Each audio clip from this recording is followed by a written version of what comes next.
Distances in space can be tricky, and we're not talking about the distance between 2 points. That's pretty straightforward. We're talking about things like the distance from a point to a plane, or the distance between 2 parallel planes, or the distance between skew lines. Skew lines are lines in space that neither intersect nor are parallel. We're actually only going to see examples of a distance from a point to a plane and between 2 skew lines, because that second one requires us to consider the distance between parallel planes. Well, let's look at this first one. We're going to come up with something that tells us the distance from a point, which we're going to call P1, has coordinates x1, y1, z1, to a plane, which has an equation ax plus by plus cz plus d equals 0. First off, let's note that the normal vector for the plane is ABC. And then we're going to draw some visuals here. I'm going to draw a plane with a point P1 in space. Again, coordinates x1, y1, z1. And there are a lot of distances between the point and the plane, but what we're actually after is the perpendicular distance, so the shortest distance between the point and the plane. In order to develop this, we're going to pick another point that's on the plane, P0, which has coordinates x0, y0, z0. And we're going to form a vector from P0 to P1. We're going to call that vector B. And since we went from P0 to P1, B is going to have components x1 minus x0, y1 minus y0, z1 minus z0. Now remember that normal vector for the plane.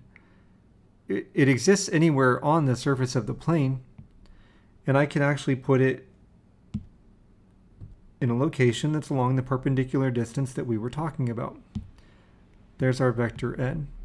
Actually, I'm going to move the label over here because I want something else over here. And as a matter of fact, it's this distance here, the perpendicular distance that we're after.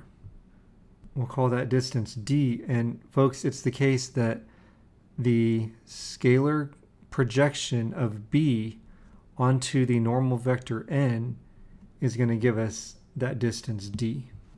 Now we've seen that scalar projection before. At the time we called it the component of b onto n. And the formula is it's the absolute value of b dot n divided by the magnitude of n. Looking at our vectors, n is the vector ABC, b is the vector x1 minus x0, y1 minus y0, z1 minus z0. Therefore, b dot n is going to be a times x1 minus x0 plus b times y1 minus y0 plus c times z1 minus z0. That absolute value is what we have in the numerator. And in the denominator, we have the magnitude of n, which is the square root of a squared plus b squared plus c squared. All of that is going to give us our distance d.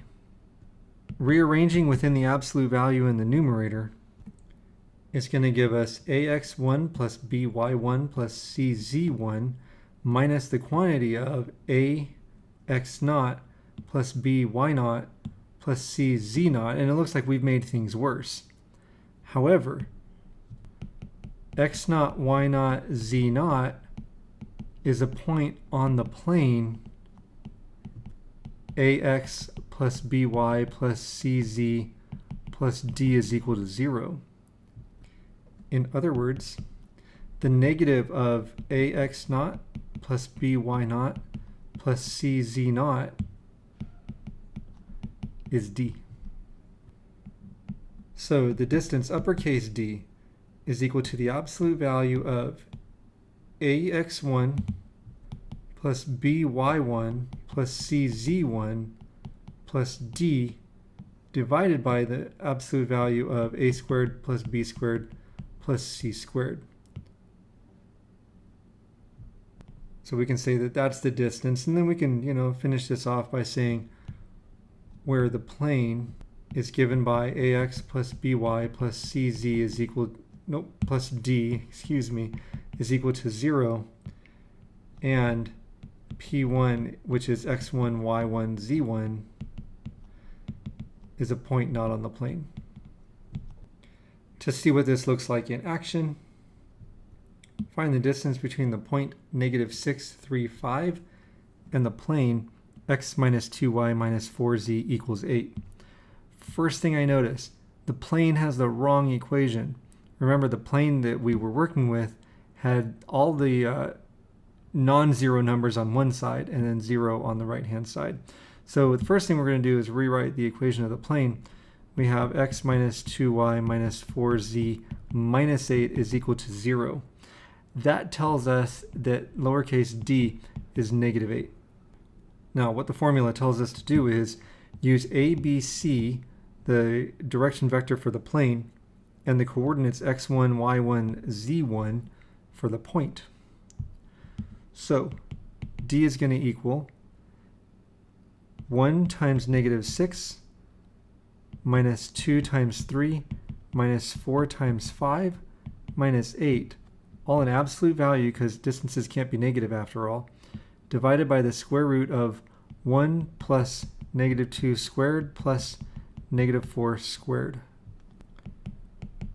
Arithmetic tells us that we're going to end up with the absolute value of -40 divided by the square root of 21, and so the distance is 40 divided by the square root of 21.